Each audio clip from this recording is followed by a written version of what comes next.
Yo, YouTube, what's up with your boy, Sports and Fitness Ranch? I'm back, guys. Click that like button. Subscribe to my channel. What's up, y'all? Welcome back, guys. Welcome back, man. Got another great video for you guys today, as usual. You guys know the deal on this channel, man.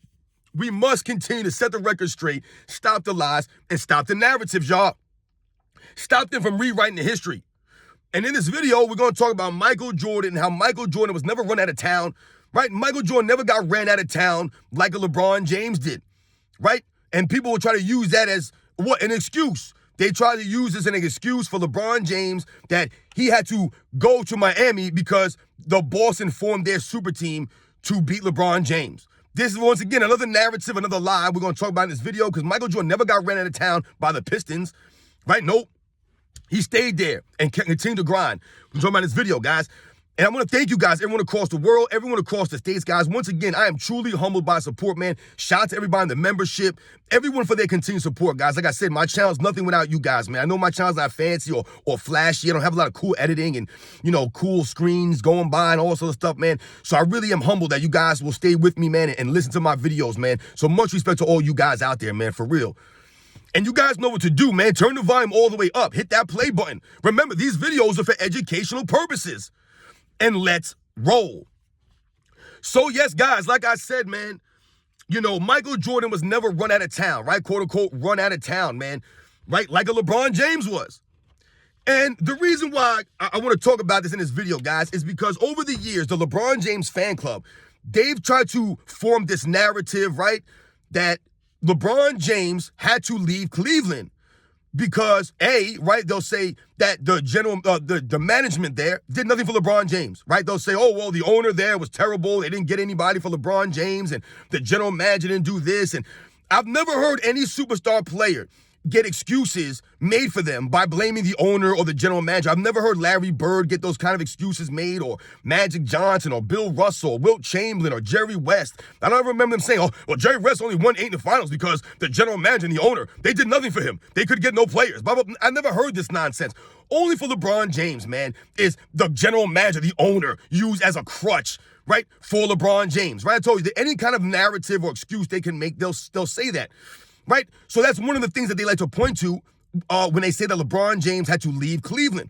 What else do they point to? Another narrative, another lie. They'll say that what? LeBron James had to leave Cleveland because he couldn't get past Boston's big three. And they love to say the big three of Boston, and they love to use Boston as what? They're the ones who started the super team era. They love to use that, right? And point the finger at Boston to take all the blame, right? And to make excuses for LeBron James. When meanwhile, we all know that it was LeBron James that colluded to make the super team in Miami. It was LeBron James, right, who decided to do these things. But why did they do this, guys? Right? They want you to believe that he was running away from Boston's big three. That's not it, guys. Remember, Kevin Garnett, Ray Allen, and Paul Pierce came together to challenge Kobe Bryant in the Western Conference. It had nothing to do with LeBron James, guys. Those are the facts. Nobody was worried about LeBron James. LeBron James had done nothing in the NBA. To that point, he was not a threat. Remember, the one NBA Finals he went to in 2007, he got smoked out there. Smoked. Once again, not impressive at all. Dwayne Wade, the year before, guys, he went to the NBA Finals, and he actually won a Finals MVP, right, by leading a team. But no one ever gives Dwayne Wade the credit. Was in the same draft class as LeBron James, but meanwhile, he won a title the year before LeBron James even went to a Finals. And LeBron James got swept 4-0. Dwayne Wade won 4-2, right? No one talks about that for Dwayne Wade. They'll make more excuses. Oh, Dwayne Wade had Shaq, and Dwayne Wade this, Dwayne Wade that. Always an excuse for LeBron James. Meanwhile, LeBron James had a quality coach in Mike Brown. They never want to give Mike Brown any credit. The man who's won 2 Coach of the Year awards. They won't mention these things, though. Meanwhile, LeBron James had a solid team around him. But they never want to give LeBron James teammates credit. All they want to do is talk about the names on the back of the jersey and talk down about these guys. Right? Meanwhile, these guys were out there giving the effort, putting in the work. They were. It was LeBron James who did not lead them anywhere. But they'll try to make it seem like LeBron James had to leave Cleveland because of Boston's big three, because of the management, the ownership, whatever the case may be. It's more excuses. The bottom line is, when LeBron James lost in 2008, right, in the NBA playoffs, when he lost in 2008, he lost to the Boston Celtics, right? Okay, no doubt about it.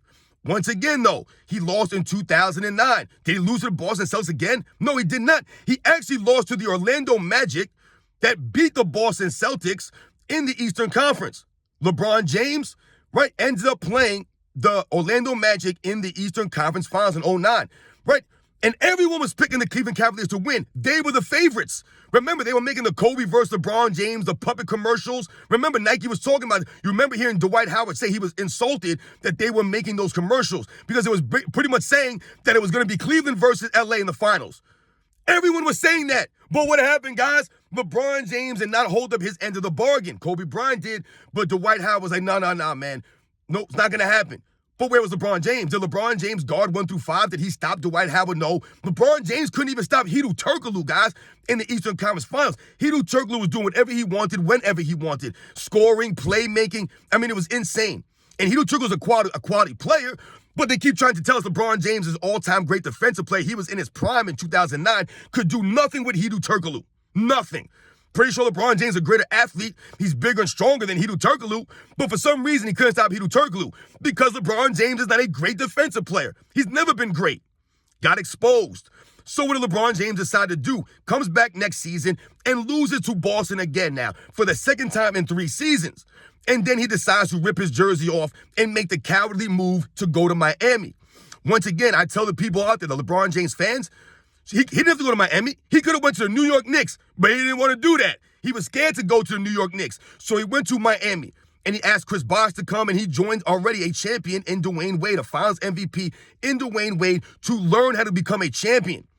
Once again, more lies from LeBron James because we just heard him, several months ago say that he would have been the same player without his time in Miami. The time in Miami did not mean anything to him. He was still going to be great regardless. So still LeBron James to this day is still delusional about that move to Miami. Even though he promised 6, 7, 8, 9 championships and delivered 2 in 4 years, he still wants to act like he didn't need his time in Miami. Right? This is the delusion of LeBron James. But when we say that Michael Jordan was never chased out of town, he never was. LeBron James ran away from the Celtics. He ran away to team up to beat them. Meanwhile, Dwayne Wade saying that they teamed up to beat who? They teamed up to beat Kobe Bryant. In the Lakers, that's who they were teaming up to beat. So which one is it? This is the scenario, guys. LeBron James was scared, man, and he ran away. He did not want to face the grind and the pressure anymore. When we think about Michael Jordan, it's a completely different mindset, a completely different mentality. It was Michael Jordan who had to keep going against the Boston Celtics and the Pistons. Every year, the Pistons in 88, the Pistons in 89, the Pistons in 90, and then the Pistons again in 1991. Michael Jordan never ran from that. He never asked for Phil Jackson to be fired away and say that the triangle didn't work in 1990. No, he continued to keep pushing his teammates, continue to work hard, right? That was Michael Jordan's mentality, to go through the grind, make his teammates better, to get on the level of the Detroit Pistons. LeBron James, that wasn't his mentality. He did the opposite. I've told you guys, he did the opposite of what Michael Jordan would have done. And he ran away. He ran from the grind. And to this day, we continue to expose LeBron James and knock him for that, running from the grind. Michael Jordan did not get chased out of town by the Detroit Pistons, who was in his division. They never chased him out of there. The Bulls weren't always the best team in those mid to late 80s. The Cleveland Cavaliers were better than the Chicago Bulls in their same division. The Detroit Pistons were better than the Chicago Bulls in those mid to late 80s. They were in their division. Michael Jordan just kept pushing against those guys. Never got ran out of town. Never got discouraged. Never ran from the grind. He appreciated that grind. He appreciated having to earn it. LeBron James didn't want to earn it the right way. He wanted to cheapen it, which is what he did by putting the odds in his favor. You guys know the deal, man. Remember, it was Michael Jordan and the Bulls in 1996 that made Shaq go to the Lakers. Remember, after they beat the Orlando Magic 4-0, right? In that Eastern Conference Finals in 1996, the next season, Shaq ran away to L.A. He ran to the Western Conference. He was scared of Michael Jordan. He chased Shaq out of there, and Shaq has even said that himself, right? He feared Michael Jordan. Michael Jordan never got chased out of town, guys. Never like a LeBron James did. But once again, these are more narratives and excuses for LeBron James. They'll tell you what? Oh, LeBron James didn't get chased out of town. LeBron James, they were going against the big three, the Boston Celtics. He couldn't go against them. He was by himself. The management never did anything. Let's think about that idea, guys, that narrative that LeBron James was dealing with rough management that didn't want to support him, all these things. You're telling me that Michael Jordan didn't have bad management or a bad rapport with the management? Him and Jerry Krause hated each other. Michael Jordan did not like Jerry Reinsdorf. Jerry Reinsdorf was all about money and stuff, man. Once again, look at the management and how they tried to force Michael Jordan to sit out with a broken foot. Michael Jordan had to argue to get back into the game, back into the season. They wanted him to sit out. They wanted to tank. And what did Michael Jordan said? That speaks to a mentality of the organization as a whole. And we're trying to break that mentality. So it seems to me that the Bulls organization was not always seeing eye to eye with Michael Jordan. You know, people want to talk about Jerry Krause and the plays that he drafted onto the Bulls, the Scottie Pippens, the Horace Grants, the B.J. Armstrongs. But it was Michael Jordan who also pushed those guys in practice.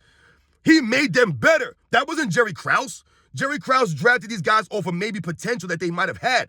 But it was Michael Jordan who saw through, who pushed them to get that potential to come out. The Scottie Pippens, the Horace Grants, being the big brother, the enforcer, having their backs out there on the court, right? Pushing these guys. It made them greater.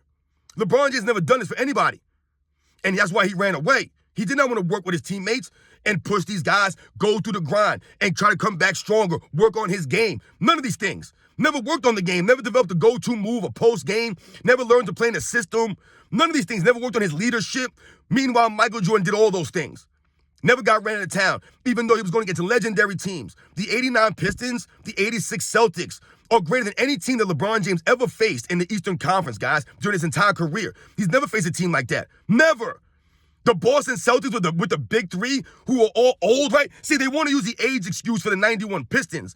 Meanwhile, Dennis Rodman was on his second back-to-back Defensive Player of the Year award in 1991. All these guys were all-stars. Joe Dumars, Isaiah Thomas, Dennis Rodman. Yes, guys like Bill Laimbeer and James Edwards may have gotten older, Vinny the Microwave Johnson, but guys like Joe Dumars and Dennis Rodman were coming into their primes at that time. So it was still balanced there. Isaiah Thomas was still there. They were still coached by Chuck Daly, and they still had the role players, the Mark Aguires, the John Sallys. These guys were still there. They were still very good. But if we think about the Boston Celtics, big three, can we point to age with these guys? They were all in their 30s. The Pistons players were not. Isaiah Thomas was 29. Rodman was 28. Joe Dumars, I believe, was 27 or 26. But they said they were old. Ain't the same thing, guys. Michael Jordan never got ran out of town, never allowed these guys to bully him. LeBron James got bullied, man. He folded up, and he shrunk in the moment. 2009, where was LeBron James? That had nothing to do with the Celtics. That was all LeBron James. Remember, these same Celtics teams are the same teams that Kobe Bryant beat, right? The 09 Orlando Magic team, Kobe Bryant beat them in the finals. The 2010 Celtics, Kobe Bryant beat them in the finals.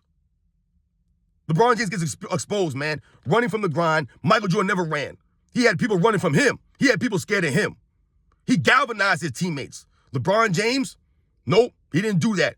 Got ran out of town, man. And then they try to make it seem like, oh, he had to go. The big three was there. But then Dwayne Wade says that they formed up to stop Kobe. Which one is it? Did they form to stop Dwight Howard?